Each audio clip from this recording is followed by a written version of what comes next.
everybody. Welcome to another episode of the JoeyH podcast. Today, we got our sports analysis show. With us, always for that show, is our co-host, special guest, Lucas. How are you? What's up, man? I'm good. I'm good. I like the new setup. I like the new setup, but the background looks good. Appreciate it. Appreciate it. I shouldn't refer to you as guest. You're my co-host on this show, so you're Yeah. I they're the appreciate co-host. That's your I appreciate it. I appreciate it. we are co-hosts. So Appreciate it. okay, so now going over the month of April. So UFC 300 occurred. We talked about that last show. Mm-hmm. We were here, and you know what, Lucas? I'll let you have the first crack at it. All right. Thank you. First of all, what a card. That was an Amazing. amazing card. It went almost as perfectly as it could have gone. There Hmm. was not really one boring fight. Uh every fighter kind of just showed up for that night. Shout out to all the fighters who won and all the fighters who just showed up. I gotta say, the obvious, my favorite fight, obviously, was probably the Max Holloway Justin Gaethje fight. That was unbelievable. That was unbelievable. Yes. Um, just how it played out and like how much, even though it wasn't really a close fight, because on the cards, I think Max Holloway was up like 4-0 going into the fifth Yeah. or something like that. But it was still a really good fight. And both guys like gave it their all. And it wasn't like Max just pushed over Gaethje. Gaethje was there the whole time except for literally the last second. They literally fought till the last second. Yeah. I mean, Justin Gaethje's a brawler, but Max Holloway, I've been covering, or not covering, I've been following the guy ever since his fight with Anthony Pettis in December of 2016, I think it was. They Mhm. fought in Toronto and he won the title. Um, and then or the interim title, and then he Yeah. fights Aldo in June of that next year in Yeah. Brazil and beats him.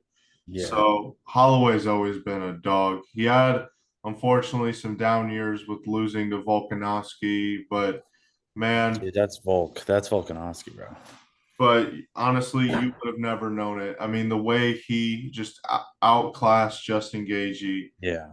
I He looked, he proved me wrong. yeah, So I was betting on him going into 300, but I didn't think it was going to be anything like that. I did not think it was going to go the way it did. I thought it was going to go to the cards. I did not think a finish was going to happen. Um, yes. and I'm surprised how fast he was still at 155. Mm-hmm. And he looked really good. He looked big. He looked strong. The strength was there. The speed was there. And his fight IQ is just unbelievable. Yeah.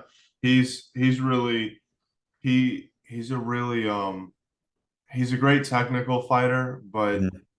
like if you want to brawl, he can brawl. Like And he I doesn't spar. That's the thing. He doesn't spar in his camps. Like, that's the craziest thing. just taking a break from that. Um the NFL draft was last week, I Hmm. believe, or a week or two ago. And Dallas Turner from Alabama um, got drafted to the Minnesota Vikings. Skull. So, yes, I'm not going to like, well, it's actually convenient because I can show you guys real quick. I've been a bit of a jersey collector throughout Of my course. years. Oh man. Oh So I man. got Turner's Alabama jersey. Shout out That's to him. and I got the Randy Moss Vikings jersey. So Bro, the that's vintage. wild. That's wild. Yeah. So pretty cool. Pretty cool. Awesome coincidence, I would say. But For yeah, sure. I'm really excited to see how Dallas turns out there. I mean, he's going there with JJ McCarthy, Hmm. Michigan. I'm Yep. really Shout out to Michigan for, I think it was 13 draft picks, which is wow. unbelievable. They cleared house and Seriously. uh, or cleaned house. But yeah, I mean, really awesome stuff. But Alabama, they unfortunately lost to Michigan this year, but you know, like they've had insane draft picks, Hmm. like the numbers that they've had in these Of course. last few years, or not just these last few years, but I think over the last decade in the draft, it's just insane. But Hmm. but yeah, I'm excited to see Dallas is around he's 6'4", 245 edge rusher. Um, I mean, like he's a That's beast, and that's that's a like refrigerator. exactly him and Will Anderson when they were at Alabama was a deadly combination, Hmm. and so yeah, I'm really excited to see how he will turn out there in Minnesota. I'm all for it. Um, you know, I've I mean he actually I think got to start as a freshman at Alabama, which is not necessarily hard to come by, but I mean you do Still see very it impressive. sometimes. But yeah, nevertheless though, very impressive. Dallas, I'm rooting for you if you're watching this. Now, Lucas, who is your draft pick that you liked? Keon Coleman to the Bills, man. Yes. Yes. Um, the Bills got rid of they got rid of somebody. I forgot who they got rid of, but it's gonna Stephon be Diggs. Diggs. That's who I'm thinking of, and that's gonna be a good replacement. I don't know why I was blanking on Diggs, but that's a great replacement, and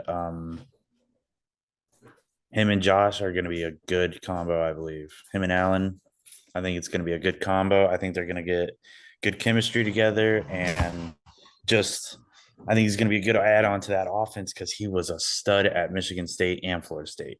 A lot of people forget that he played at Michigan State, just because how well he did at Florida State, but I'm very excited to see that. I'm also excited. Another Florida State Seminole in the draft is Jordan Travis to the Jets. Um, Okay.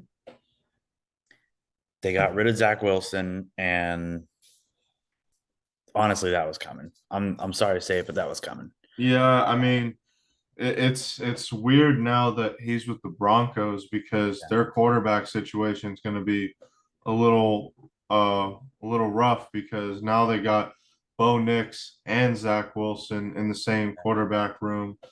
So that's gonna and I believe they're the same age, Bo Nix They and Zach Wilson. are, but Zach Wilson, no, I think Zach Wilson's like a year older or something like that, Okay. but relatively same age. I believe Bo Nix is going to start over Zach Wilson. That's just All right. me. But I do think that Jordan Travis is a good replacement for Zach Wilson. Jordan Travis did amazing in Florida State. It was very unfortunate to see him get injured, but how he progressed and how he healed up, he looks amazing. He Mm-hmm. had a great pro day. He's gonna do great behind Aaron Rodgers. I mean, Aaron Rodgers probably has 2 more years in him. So Yeah. in my opinion, he's got like 2 good years left, and then he'll probably hang up the cleats, and then Jordan Travis will take over for the Jets. Uh, and I think everybody's really excited to see Aaron Rodgers come back into the game because last year's unfortunate events also hit him at MetLife Stadium. Yes, Uh, I was watching that. Me and my dad were 70 watching that seconds, game 70 live. seconds of fame. We were watching that game live. Okay. Dude, that was Monday Night that's Football. insane. That was insane. 70 seconds of fame. That's all you need. Man, Uh 4 plays. That's all Four we got. plays. That's all he got, man. That's all he got. And I think the Jets want to see him. The Jets fan base really want to see him play because, Of course. of course, he's Aaron Rodgers. He's a stud. He's a guy. He's a bull. He's a legend. He's a legend. But that was my couple draft picks. Shout out to Texas too for I think they had 12 draft picks. Florida State, Alabama, and I forget who else had 10 draft picks. So shout out to those teams. Shout out to all the draft picks. Every single one of you deserve it. And to those who got undrafted, there's still a chance. There's Of there's still a course. chance. Yeah, Marcus Rosemary, who I've known, he went undrafted, but he did sign with the Commanders. So I'm rooting for him. And Yeah, man. I mean, yeah, like being undrafted doesn't mean, you're not gonna succeed. I mean, look at Tommy DeVito. He got he He got went on, he got handed the keys. I mean, although he only started like 6 games last but year, hey, they but like him up yes, in New York. They like him. they do love him there. They do love him there. But yeah, I mean, another draft pick that I'm also excited about. He got drafted in the second round to the Saints. Kool-Aid McKinstry from Alabama. Yeah. He also same recruiting class as Dallas, 2021, and also got believe he got to start as well as a freshman. That's So, awesome. That's you awesome. know, I mean, from Birmingham, Alabama, really, really, really just all around really cool dude, and I'm rooting for him. And I've heard the Saints organization is one of the best you can play for. You know, Yeah, they really take care of their players from what I hear. yeah, I heard Janoris Jenkins on a podcast. It was like 3 years ago. Uh, Yeah. Shout out to the Raw Room. That was the podcast we're on. He was a guest on there, but yeah, he was talking about playing for the Saints. They understand you as a Yep. player. Yeah, they take care of you. They want the best for your players. They don't want you just as a number on a jersey. They want to see you succeed wherever you go, even if you go away from the Saints or stay with them your whole career. They really want to see you succeed. Yeah, and I like how they were able to get, some hometown guys to Mhm. their organization, like Jarvis Landry and Tyrann Mathieu, just to name a couple. They Yeah, were able to get some of those guys to, play for them and some LSU alum, which very cool. yeah. Um, but yes, one more draft pick. I think I would be remiss if I did not mention the number one draft pick, Caleb Williams. Did you think he was going to go number one?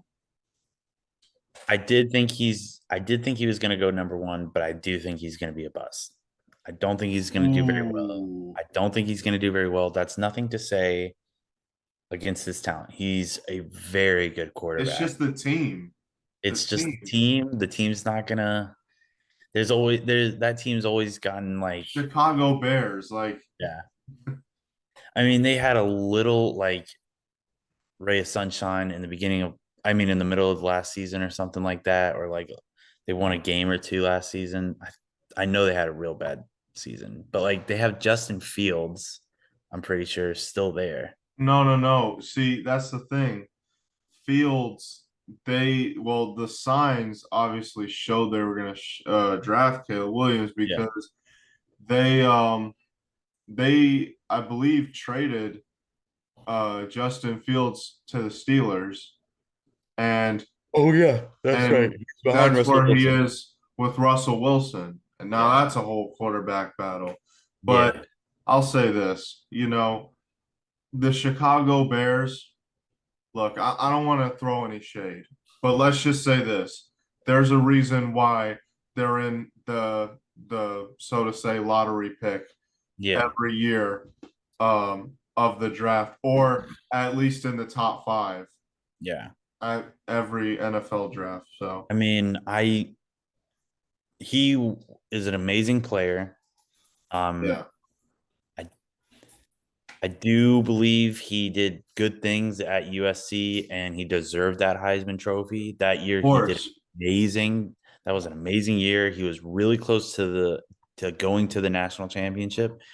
But I don't think he's going to do very well.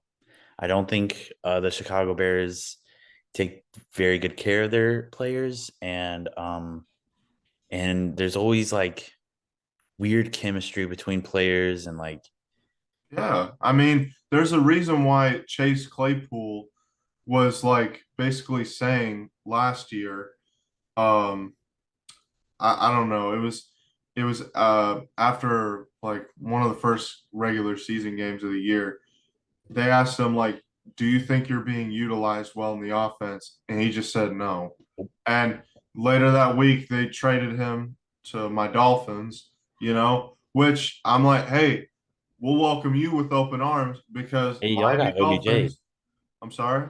Y'all got OBJ now. That's pretty Oh, good. yes. By the way, we got Odell Beckham Jr. But yeah, I mean, like the Miami Dolphins, we understand the player. We're like the Saints. We are one of those organizations that take care of their players. Might not win every year, you know, but excuse me, we might And not make it to the playoffs every year, but heck, we take care of our players, the you know? atmosphere, the coaching staff in Miami is great. You guys got a great head coach. He may not make the best decisions all the time, but no coach does. Yeah. So the atmosphere in Miami is unlike no other. Like Oh yeah. seriously, Miami is like no other city. There's LA, New York, Dallas. There's no other city like it. There's nothing like it. Of course. Um, but I'm excited to see a lot of good games. This draft was deep. This draft was very deep with a lot of talent. Yes. Um, I'm I'm very happy. excited. I'm very excited to see all those players that we mentioned, and other ones that we didn't mention. I can't think of any off the top of my head right now, but I'm Yeah. very excited. I'm very excited. The defensive picks were amazing. I'm I can't wait for next season of the Yeah. NFL and college football. I'm excited to see how these teams that like had a lot of draft picks do next year, like Michigan, Alabama, Florida State. I'm excited to see how they do next year with all those people gone. I mean, Michigan basically just left like just cleared half their roster right there. Yeah. Yeah. So so I'm excited to see how they do.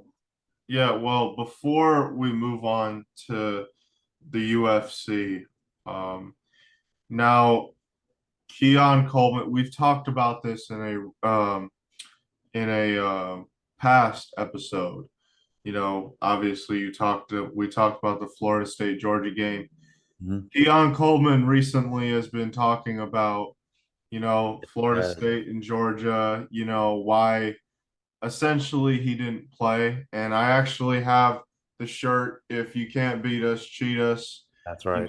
I'm wearing it right now, even though I'm not an FSU fan. I feel terrible for you guys, you guys deserve that, but Yeah. hey, what do I know? But I'll say this. Still hurts. Still hurts. Yeah, very still hurts, Put me on the committee. But anyways, I'll say this. With like Florida State, I mean, look, everyone knows my stance on this. If you're going pro, I don't have a problem with you opting out of the bowl game. When you're transferring, that's where I kind of have a problem. But, you know, And not all those draft picks opted out. I think there were two draft picks who elected for the draft and they got drafted who played in that Georgia game. I forget their hmm, names. I'm just blanking right now. I got you. But yeah, I mean, look, that because and also recently, I don't know how long ago, but it was about a couple weeks ago. Florida State got rings. Hmm. They got rings for Undefeated season. yeah, undefeated season. People were very up in arms about that, but honestly, I'm sorry, but like Lucas, like, and I know we were at that game, we sat front row and everything. Yeah, it was That crazy. that right there was the funeral. Bowl games are over. It's like it's never gonna hit the same anymore. If it already wasn't known enough, that was the final nail in the coffin right there. The thing is, I really like bowl games. Cotton Bowl, the Rose Bowl, all those like super historied ones, and even like the smaller ones, like the Hawaii Caesars Bowl. That one's super cool.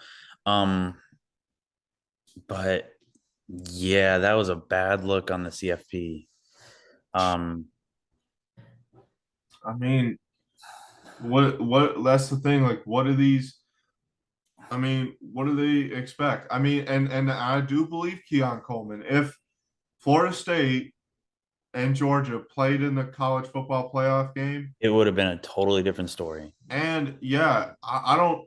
I'm not saying Florida State would have beat them, Yeah, but exactly. it would have definitely been a It wouldn't close be game, a 63 to very competitive 7 game. or whatever it was. It Yeah, wouldn't have, yeah, 63 to 3. That yeah. yeah, dude, that's unacceptable. Like that should have never happened. That should have never happened. Keon Coleman is right. And I They don't he blame him for not playing in the game. I Not really at don't. all. No, not at all. Why risk your draft pick? He was projected to be like a round one, late round one, early round two pick. So, I mean, why risk that? I understand that.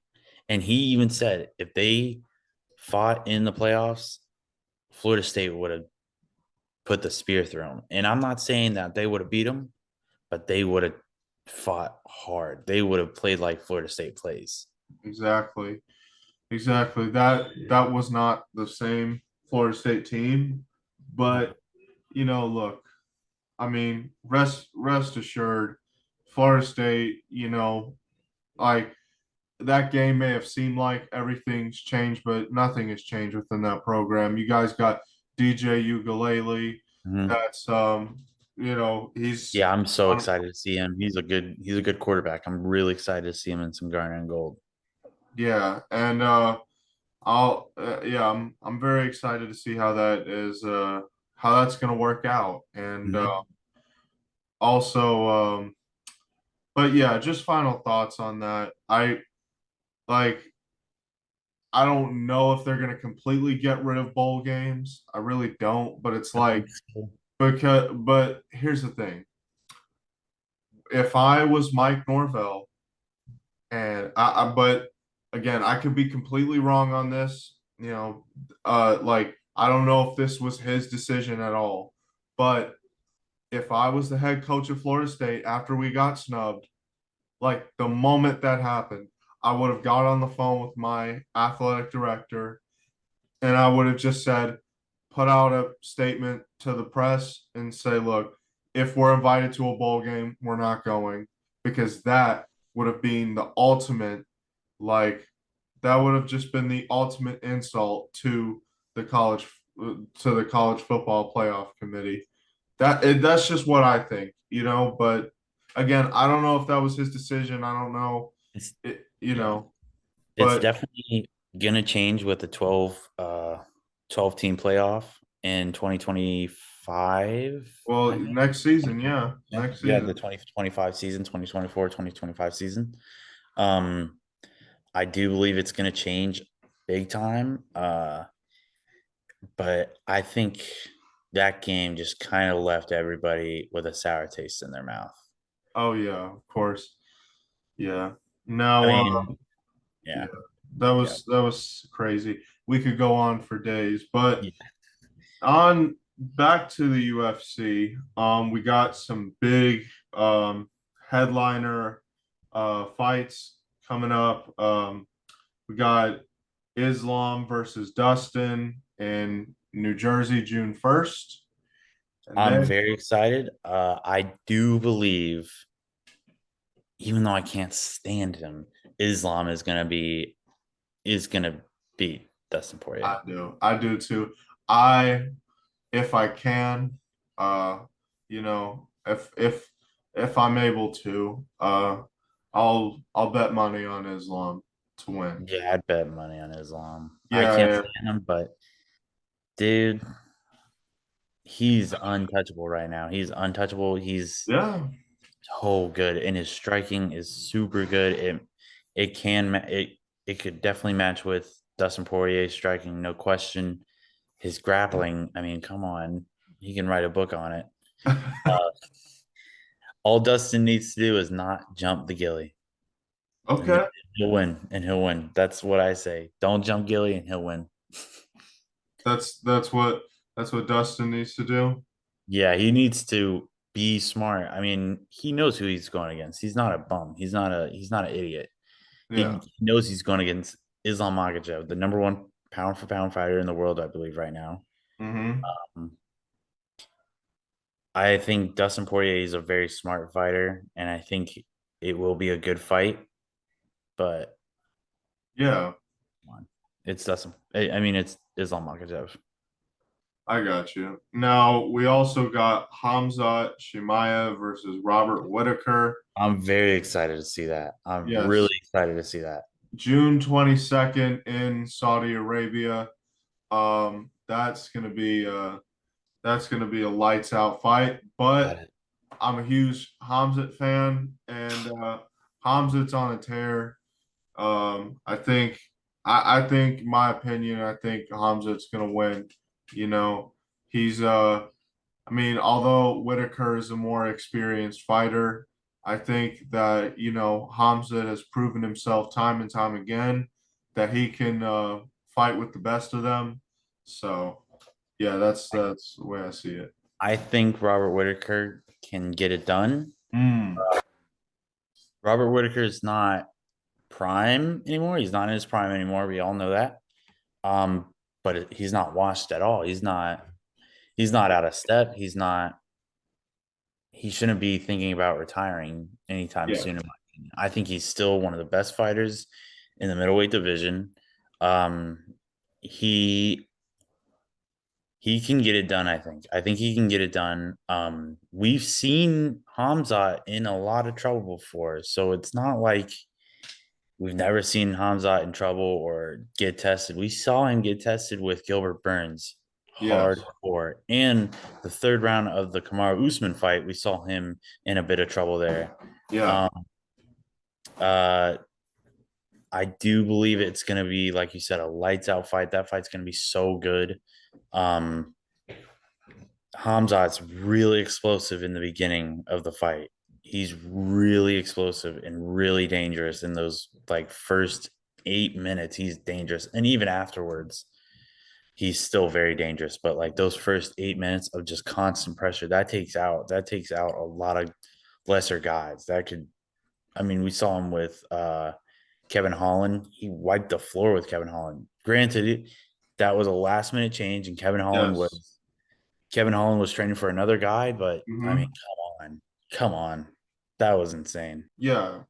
Hamzat, he's a beast. Yeah, that Kevin Holland situation, I'd never seen anything like that with the UFC where they change fights on the same day, like just like Pretty, yeah, like the the main day event and the before, co-main yeah, event. yeah. And then Really, you go ahead. I was gonna say, and then I think it's June 9th, I believe. I'm pretty sure is the return of the Mystic Mac himself. It's June 29th. June 29th, not the 9th. I'm sorry, but You're yeah, fine. I, that's gonna be crazy. I'm not making a prediction. I just can't. It's I like it's too tough, man. I don't know. He's been out for a long time. He's been out for a long time, Almost 3 years. but I do believe I'll make a prediction. I'll make a small prediction. I'm not going to say this is going to happen, and I'm not Okay. going to say set this in stone, but I do believe he can get it done. I Okay. think he is a smarter fighter, if that makes sense. Yeah. I do think Michael Chandler has one of the worst fighting IQs in the UFC right now, in the lightweight division for sure. He's Mhm.